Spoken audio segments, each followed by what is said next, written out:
Welcome back, everyone. Today I'm doing a deck tech for one of my paper decks, Torbran, Thane of the Fell. This is my Groupslug deck. I know I do a lot of online lists, but I know more often than not, online lists are not exactly what happens when you actually go to build it in paper. So going into it, Torbran is a 4-mana 2/4 that says if a red source you control would deal damage to an opponent or a permanent an opponent controls, it deals that much damage plus 2. The whole point of this deck is to have a lot of pinging effects that just kind of deal 1 damage or whatever casually to opponents, and then have Torbran actually make it 3 damage by adding 2 to it. This whole stack right here is just my basic lands. There's 25 of them. I just put them off to the side just so we don't have to go through basic lands. There's more lands in the deck, but they're more non-basic lands. And this deck is in no particular order. I didn't organize it at all before making this, so let's just go right in. Sulfim Mayhem Dominus is a fantastic card in the deck. If a source you control would deal non-combat damage to an opponent or a permanent opponent controls, it deals double that damage, and then you can discard 2 cards to make it indestructible and pay some life or some mana. Here's the cool thing about that. Defiler of Instinct is another great example to go with it. So before we talk about Sulfim, Defiler of Instinct, he basically makes all of your guys, your permanents, cost 1 Phyrexian red instead of one of their mana pips. So instead of paying 4 mana for Sulfim, we can pay 3 mana and then just lose 2 life.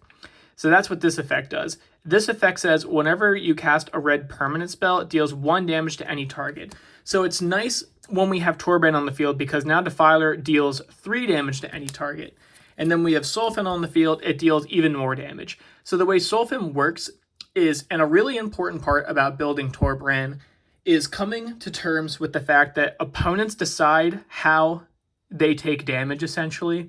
So let's give an example of Torbran, Defiler, and Sulfim on the field, all at the same time, right?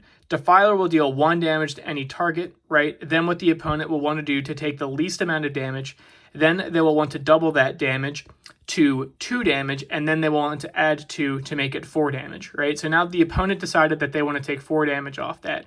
Alternatively, what they could do is take 2 damage, then add 2 to it, take 1 damage, add 2 to it to make it 3 damage, and then double it to make it 6 damage.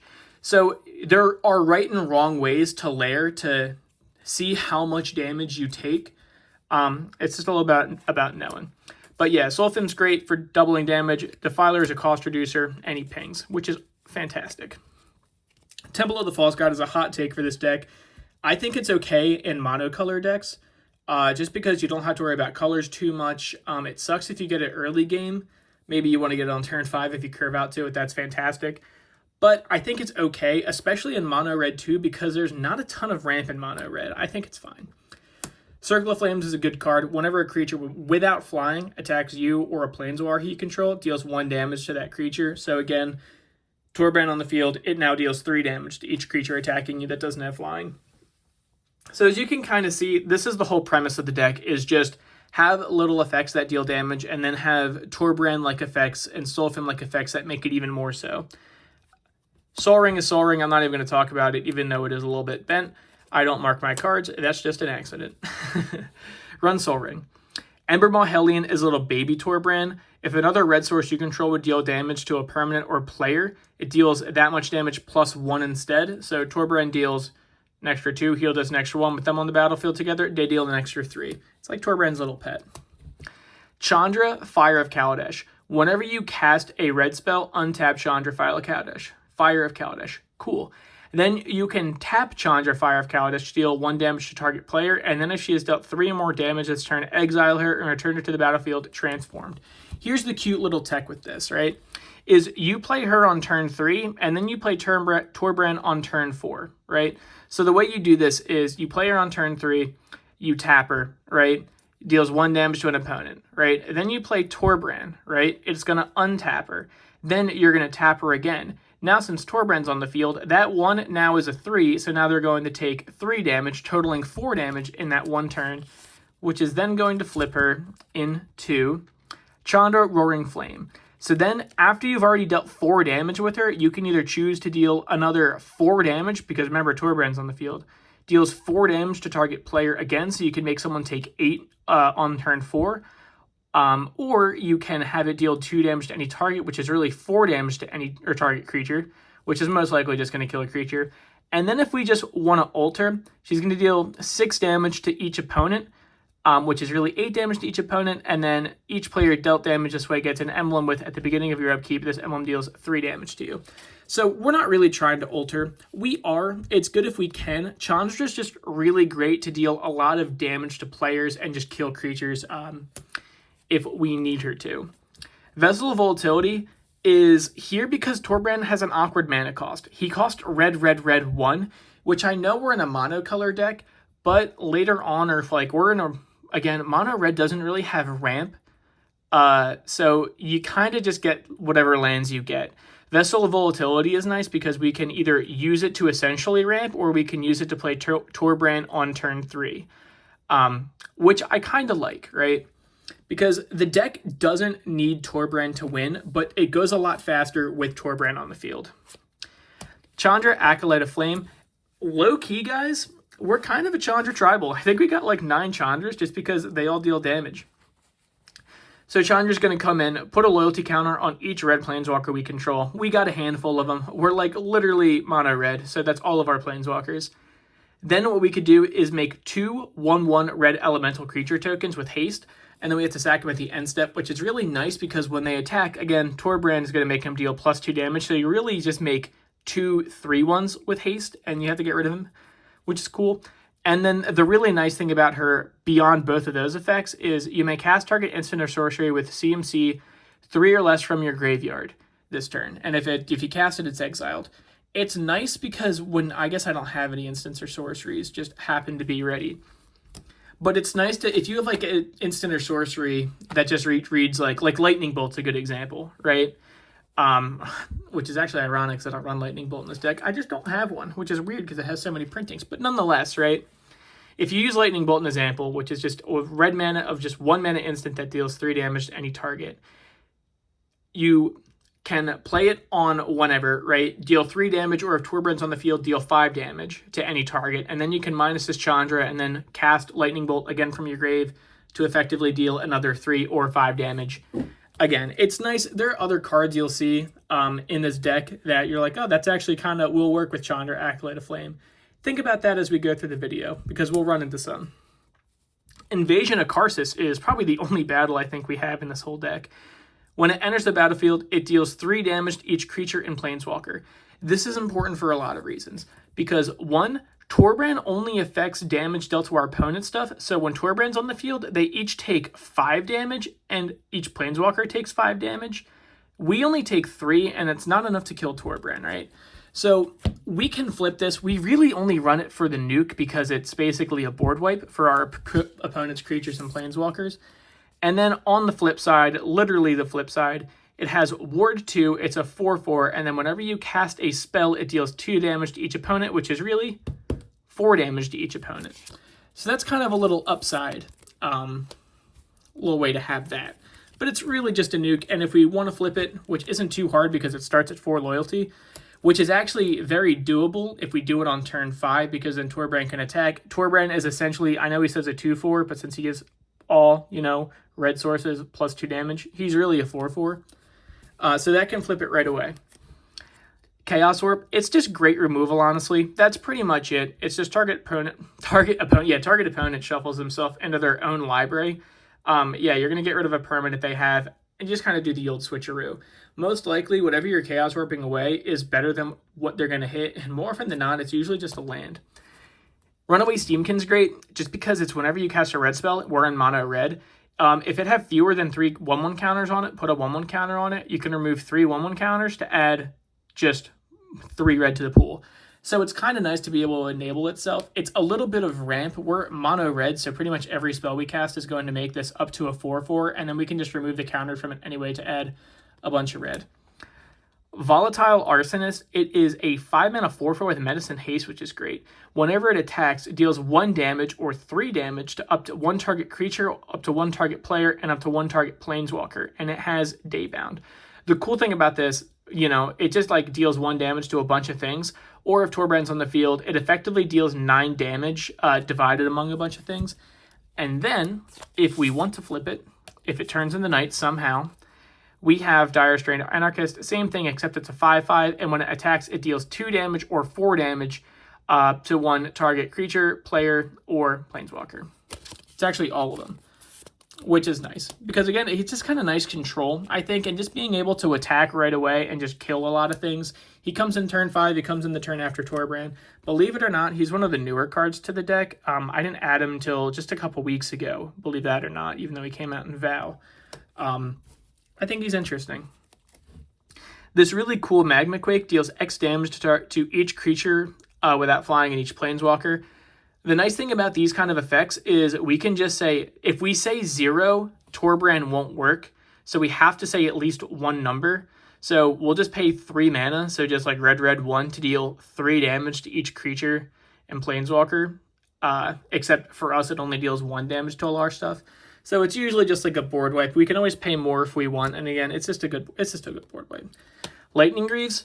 The deck doesn't need Torbran, but Lightning Greaves make Torbran stay on the field a lot longer, and he's harder to get rid of. And again, Torbran makes the game go faster.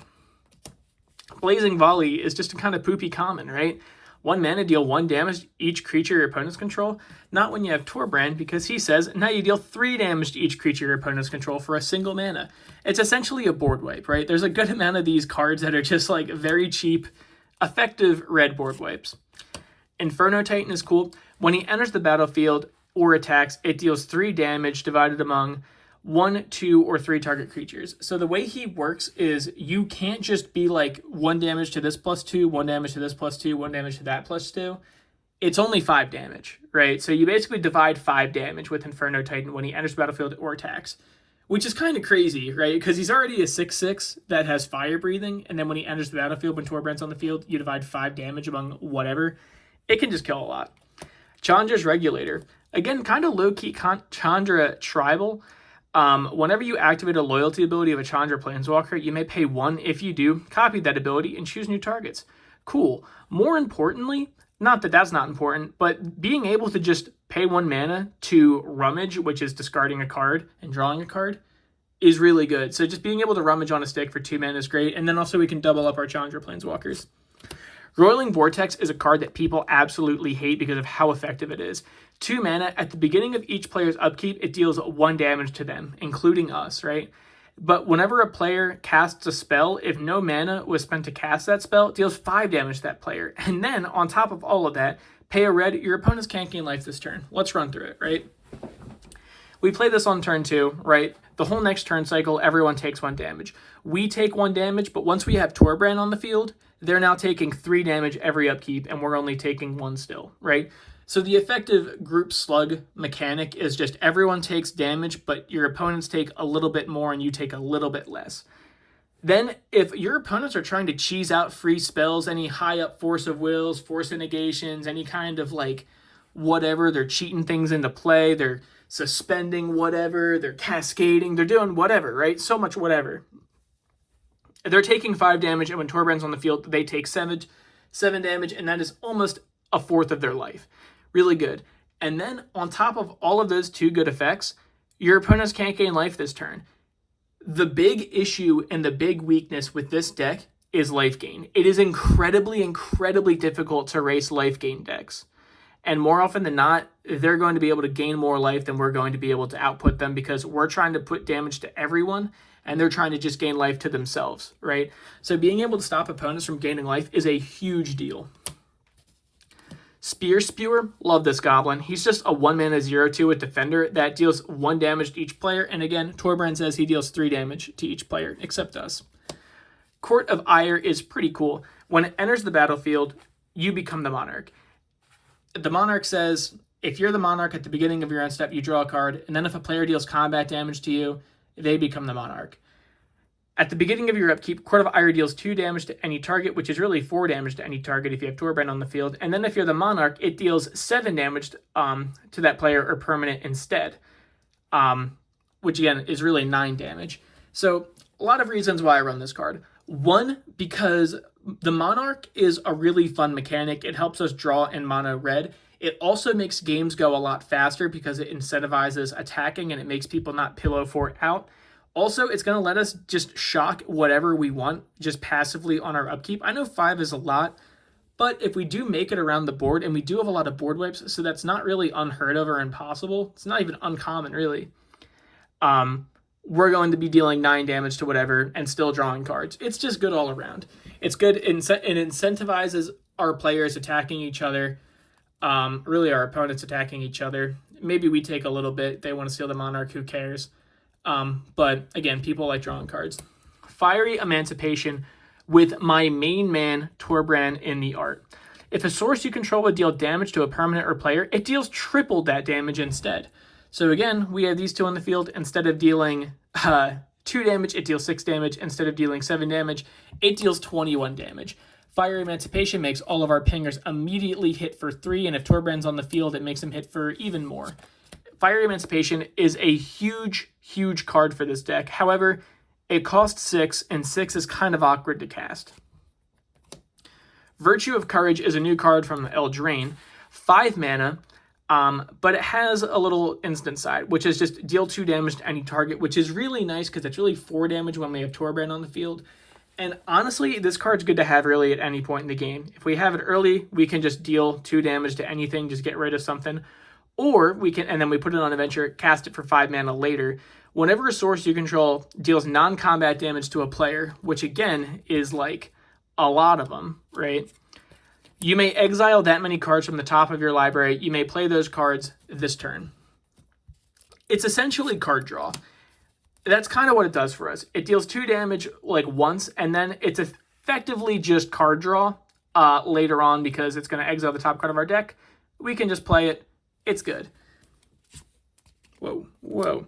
Daggercaster is great, and that's the nice thing about this deck because it's kind of, I know you probably see a lot of cards in this deck, and you're going to be like, you're straight up lying. This is kind of a budget deck. You can build it very expensive. You can build it very cheap.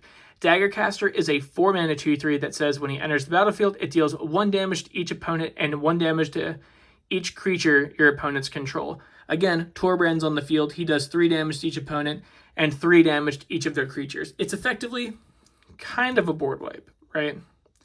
It's really cool. Next, we have Mechanized Warfare, which is just basically baby Torbran. There's a couple baby Torbrans in this deck.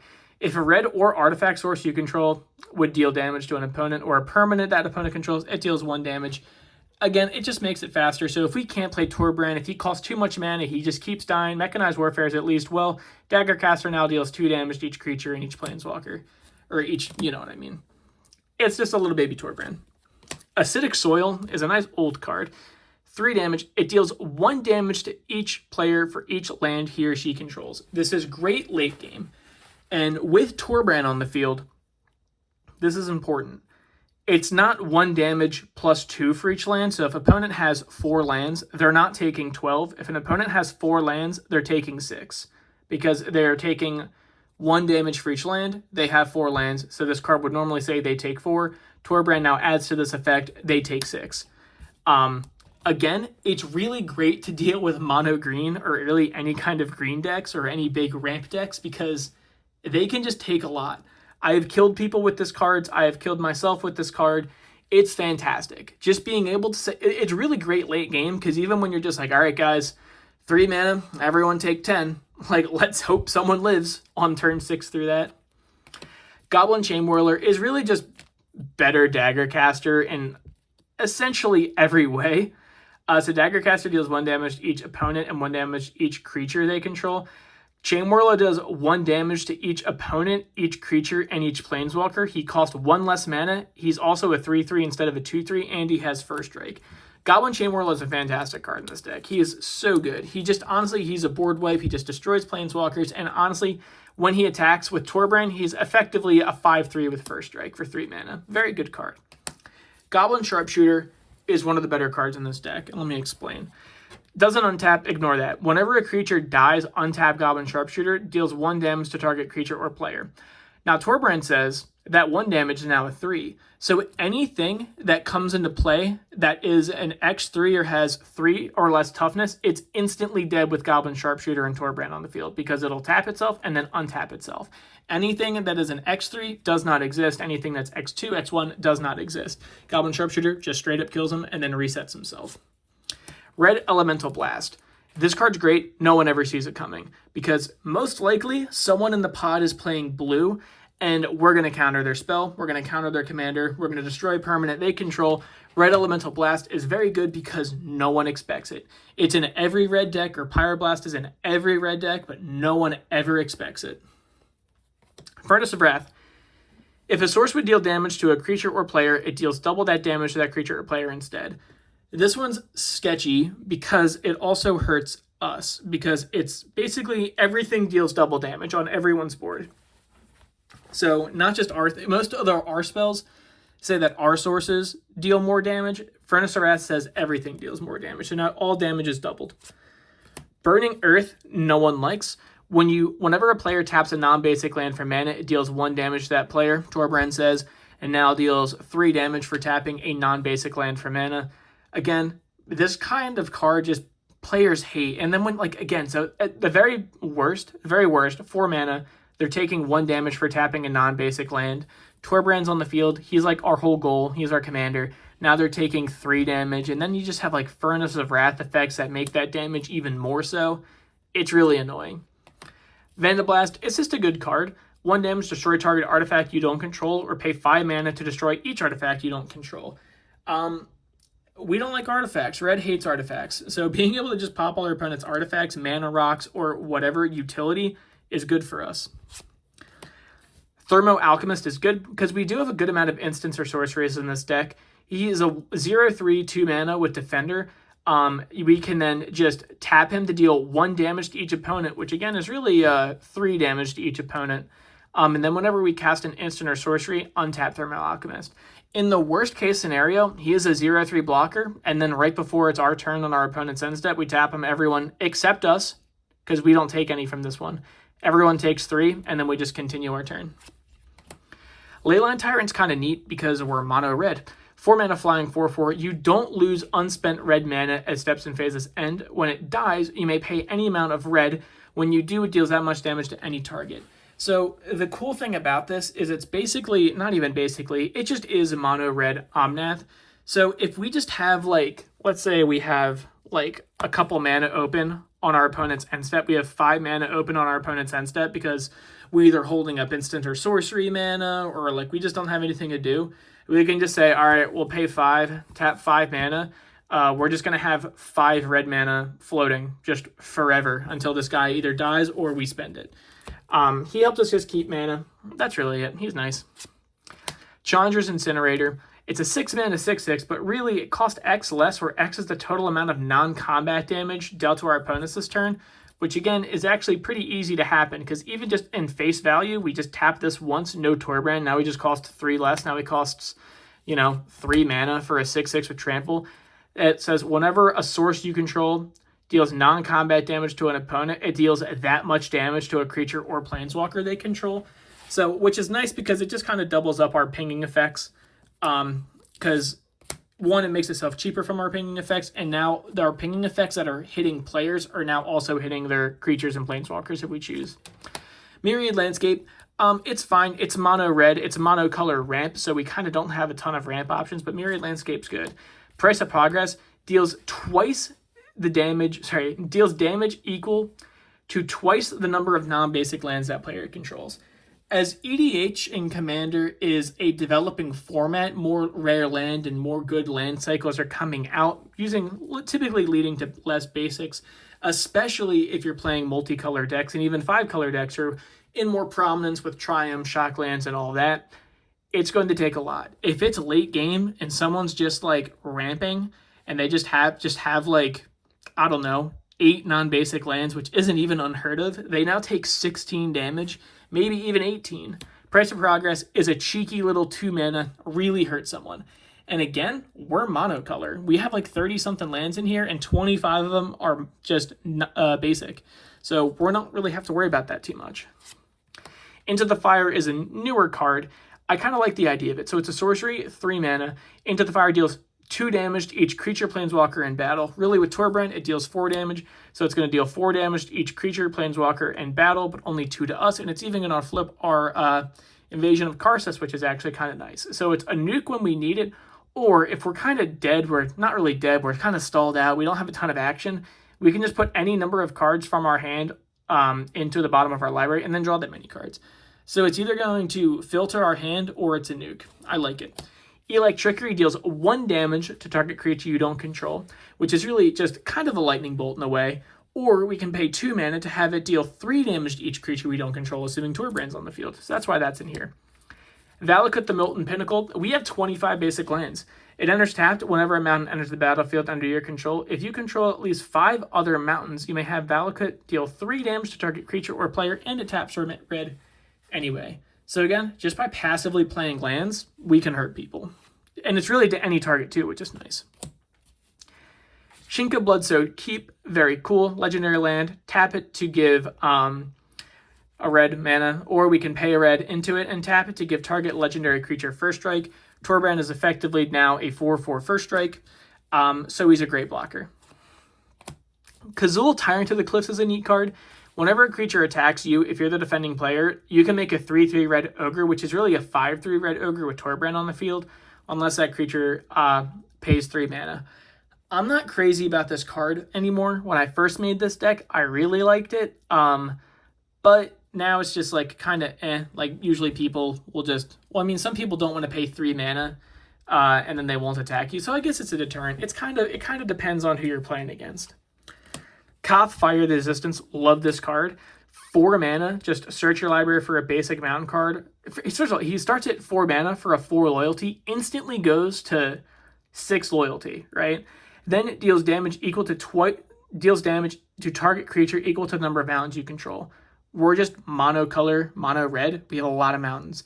And then we can ult him actually really easily in 3 turns once he comes out to give whenever a mountain enters the battlefield under your control, this emblem deals 4 damage to any target. That's really good just for passively playing mountains. Valakut Awakening, just another tap land on the back. Whenever a creature put any number of cards from your hand onto the bottom of your library, then draw that many +1. Red has weird card draw. Red card draw is either just making yourself discard cards to then draw cards, or filtering your hand through Valakut effects. It's a good card. Throne of Eldraine is brand new, and it's on flavor from Torbran because he was from Throne of Eldraine. 5 mana, when it enters the battlefield, choose a color. We'll say red probably. Add 4 mana of the chosen color. Spend this mana only to cast monocolor spells, which is cool because we're monocolor.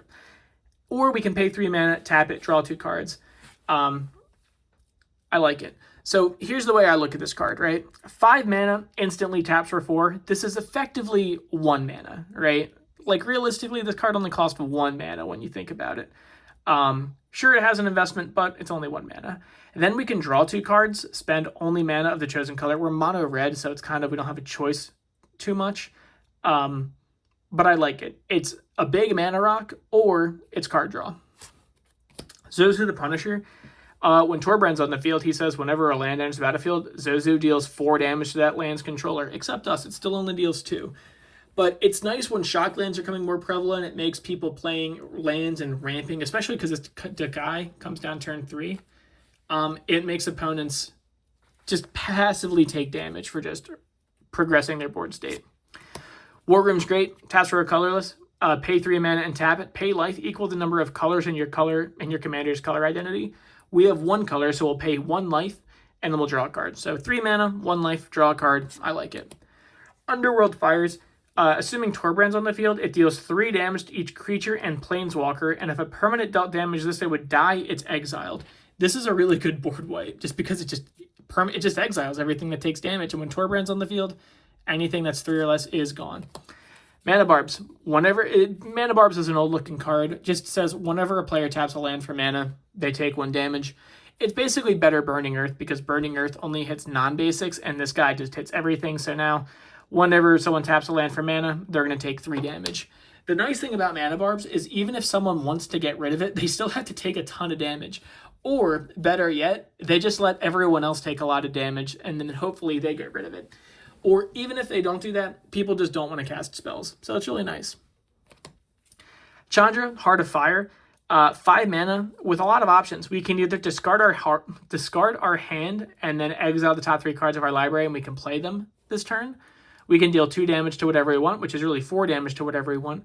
And if we alter, search our graveyard library for any number of red, instance, or sorcery cards, exile them, shuffle our library, and we can cast them this turn. And then we can add 6 red. I have never ulted this Planeswalker in this deck. I literally never have. I really mostly use her to deal 4 damage to any target, just to kill problematic creatures, utility creatures, or even just hitting a player for face. It's good for killing commanders. And if I'm in Hellbent, I have no cards in my hand, I can discard effectively 1 card or no cards to pretty much draw 3. But I've never ulted her. It's not really realistic. Gamble, search your library for a card, put it in your hand, and then discard a card at random. Shuffle your deck afterwards. It's a tutor. The earlier you play this card, the better.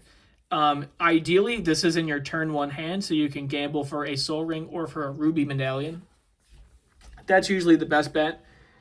Or later in game, you just kind of got to take either a removal spell, big creature, or something to accelerate the game even faster, like a Fiery Emancipation or whatever. It really depends on the board state. Immolation Shaman's great. Whenever a player activates an ability of an artifact, creature, or land that isn't a mana ability, they take 1 damage, and Torbran says they take 3 damage. And then we can pay 5 mana into it to make him a +3/+3 in Menace until end of turn, which is now a 4/6 with Menace. He's kind of cool. He's a good blocker if we need him to be. And just by our opponents casually playing the game, depending on their deck, they can take a lot of damage. Castle Embereth enters the battlefield tapped unless we control a mountain or mono red, so we will have that. It taps for a red, and then we can give all of our creatures +1/+0. And Torbran really says those creatures get +3/+0 with Castle Embereth, which is really nice. Chandra Fire Artisan, it's basically card draw, right? Whenever 1 or more loyalty counters are removed from Chandra, she deals that much damage to target opponent or planeswalker. She starts with 4. That basically says if she loses counters by us either doing her big -7 or creatures attacking her, she'll deal a lot of damage. We really use her just for card draw. Just exile the top card of our library. You may play it this turn. It really just reads play and draw an additional card every turn. That's how you look at it. And then if we can alter, exile the top 7 cards of your library. You may play them this turn. I've been there multiple times. I find it's just better to just... I mean, we can also deal 7 damage to whatever, to target opponent or planeswalker. We alter 9 if Torbran's on the field. But I generally prefer to just keep plussing her. Having the extra card every turn is nice, and she's just always like a threat. Rampaging Ferocidon can just straight up kill people. It is a 3-mana 3/3 with Menace, which is great. Players can't gain life, which we do not really care about for our deck, but other decks really care about. And then whenever another creature enters the battlefield, Rampaging Ferocidon deals 1 damage to that creature's controller. Again, Torbran's on the field, now deals 3 damage to that creature's controller. So if someone's playing a go-wide deck, any kind of token deck, whenever a creature enters the battlefield under their control, they take 3 damage. That really adds up after a while, and people hate this card. Faithless Looting, draw 2, then discard 2. And then we can do it again later. Again, it's just kind of red card draw. It's good filtering in a way. That's kind of how I look at it. We can do it later on. Spell Shock. Whenever any player successfully casts a spell, it deals 2 damage to him or her. Really, whenever a player casts a spell, they take 2 damage. If it resolves, pretty much. That's really it. And again, Torbran's on the field. Whenever a player casts a spell, they take 4. Ancient Runes. During each player's upkeep, Ancient Rune deals 1 damage to that player for each artifact he or she controls. Artifacts are being better and better as Commander goes on and on. So more people are running it, and even artifact decks just straight up lose to this card because 1, it's hard to interact with enchantments, typically, and they'll be taking 1 damage for each artifact they control, then +2. And again, it's another instance where if they have 5 artifacts, they're not taking 3 per artifact, they're just taking 5 damage for each, or 1 damage for each artifact, which would be 5 +2, so they would take 7. Chandra, Torch of Defiance. For those of you playing Standard back in the day, you understand how good this card is. 4 mana for 4 loyalty Planeswalker. Exile the top card of our library, which is basically card draw. You may cast that card if you don't deals 2 damage to each opponent. With Torbran, it says 4 damage to each opponent. You can add 2 red to your mana pool, which is great. You can Monastery to deal 4 damage to target creature or 6 damage to target creature if Torbran's on the field. And then if we alter, you get an emblem with whenever you cast a spell, this emblem deals 5 damage to target creature or player. Personally, I've never ulted her. It's just because she's such a scary card. She's great card draw. She's great mana. She's great removal. She's just so good all around for 4 mana. Solemn, he's a lonely robot. 4 mana for a 2/2. When he enters battlefield, search your deck for a basic mountain, put it into play. tapped, and then when it dies, draw a card. We're in mono red. We don't have a lot of ramp options, and Solemn's good. And then when he dies, we'll draw a card. So it's kind of the best of both worlds. Eidolon of the Great Rebel. Whenever a player casts a spell with CMC 3 or less, it deals 2 damage to that player. You do not understand how many spells your deck has that cost 3 or less until Eidolon comes into play. Because now, Torbran says they're taking 4 damage per spell. And if not, they're still taking 2 for each spell, which is insane. This is Valley of Gorgoroth, or just a wasteland. It's just good land removal. Taps for a colorless. Tap it, sacrifice it, destroy target non-basic land. Again, just kind of as Commander progresses and more cards come out, we get better and better lands with like really good utility effects. And even the older lands like Gaia's Cradle, Cabal Coffers, whatever have you, they're just good to get rid of. That's just the One Ring. I only have 1 ring, and I decided to put it in this deck just because I think this deck that I have needs the most card draw support. So I figure, why not? It's an indestructible when it enters the battlefield. If you cast it, you gain protection from everything until your next turn. And then at the beginning of your upkeep, you lose 1 life for each burden counter on it. And then we can tap it, put a burden counter on the 1 ring, then draw a card for each burden counter on it. This is a slow burn for us, but what I've played with this card, I've realized that it kind of just keeps us on par with everyone else because we have so many passive effects that just deal like a lot of damage to our like opponents. Like, let me see if I can find a good example in this pile. Of course I can't. No, I'm looking for like a spewer effect and I can't find any. But, you know, just like whenever our opponents are cast, or even everyone are casting small spells and they're taking 4 and we're only taking 2, the One Ring kind of helps us keep on par pretty much just with everyone else. I'm going to organize this really quick.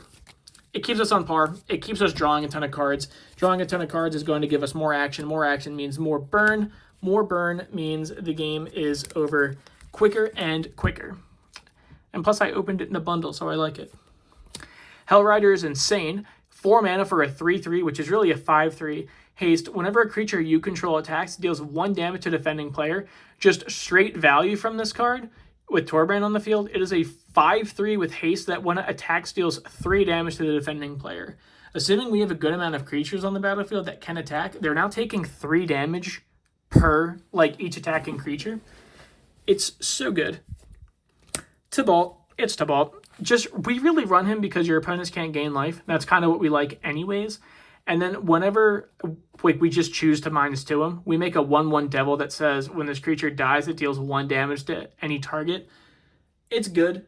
Really just there because we don't want our opponents to gain life. And then we can just kind of block and make devils that effectively deal plus more damage. So there are basically 3 ones that when they die, they bolt something, which is good. Nykthos, we're monocolor, we're mono red. We have a lot of red pips. Even Torbran just by himself enables Nykthos to be better, or really just puts it online at a minimum. It's good. Shatter Skull Smashing, it's just a land on the back, which is honestly really just what I use it for in most cases. It's just a land that says when it enters the battlefield, you may pay 3 life. If you don't, it enters untapped. If we have nothing to do turn 1, we'll just play it tapped. It's no big deal. Or if we draw it later in the game, we can have it deal X damage divided as we choose among up to 2 target creatures and or planeswalkers. And then if X is 6 or more, it deals twice X damage divided among them as we choose instead. It's very good. It's just good removal, and it's a land. That's really how I look at it, is it's early game, it's a land, late game, it's removal. Blood Moon, non-basic lands or mountains. It just shuts down like so many multicolor decks, and it doesn't really bother us at all. Chandra the Firebrand from M13. When we plus her with Torbran, deals 1 damage to target creature or player, so it's just straight up removal.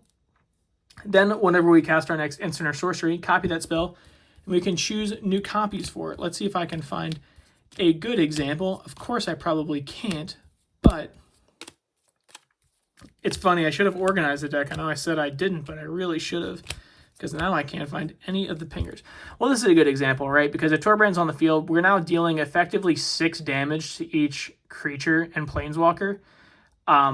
It's going to take Chandra out herself, but it's really just going to exile the entire board, which is good. And then our guys, we're only taking 2, but everything else is taking 6. And then if we alter, deals 6 damage to up to 6 target creatures and or players.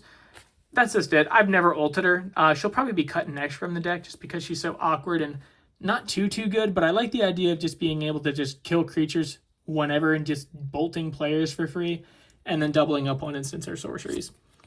Throw a possibility as an additional cost, discard a card, draw 2 cards. It's kind of short, sweet, and to the point. It's just effectively filtering a hand. You just essentially, the way I look at it is you pay 2 mana, you get rid of this card and another card to just get 2 more cards. I think it's fine. Terror of the Peaks. It is so good. 5 mana flying, 5/4. Spells that your opponents cast that target it take an additional 3 life to cast. So it's already like they get bolted just for simply trying to remove it. And then whenever another creature enters the battlefield under your control, Terror of the Peaks deals damage equal to that whenever another creature enters the battlefield under your control, Terror of the Peaks deals damage equal to that creature's power to any target. So whenever a creature enters, we just straight up deal a lot of damage plus 2. Torbran enters the battlefield, he comes in as 2. We deal 4 damage to whatever we'd like. Glinthorn Buccaneer is really good. I think it's funny when we have like wheel effects are big because most of our card draw is discarding, like we saw with Faithless Looting, Thrill of Possibilities, whatever, right? It is a 3 mana, 2/4 haste. Whenever you discard a card, it deals 1 damage to each opponent. Pay 2, discard a card, draw a card, activate it only if he is attacking. So he is card advantage when we need it, and that'll also deal 3 damage to whatever. And he's also a hasty 4/4 effectively for 3 mana when we have Torbran on the field. The best case scenario I've seen with this card is when someone wheels. I've had someone wheel and had Torbran on the field, and effectively everyone took 21, and it was really cool.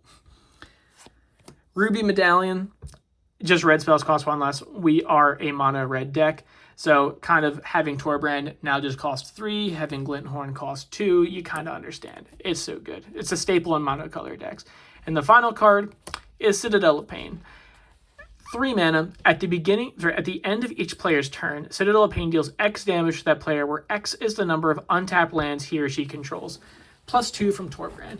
It's a really weird card, but the reason I have it in this deck is because it stops control players. It stops it punishes counter magic, essentially, and it kind of stops people from playing not on their turn in a way.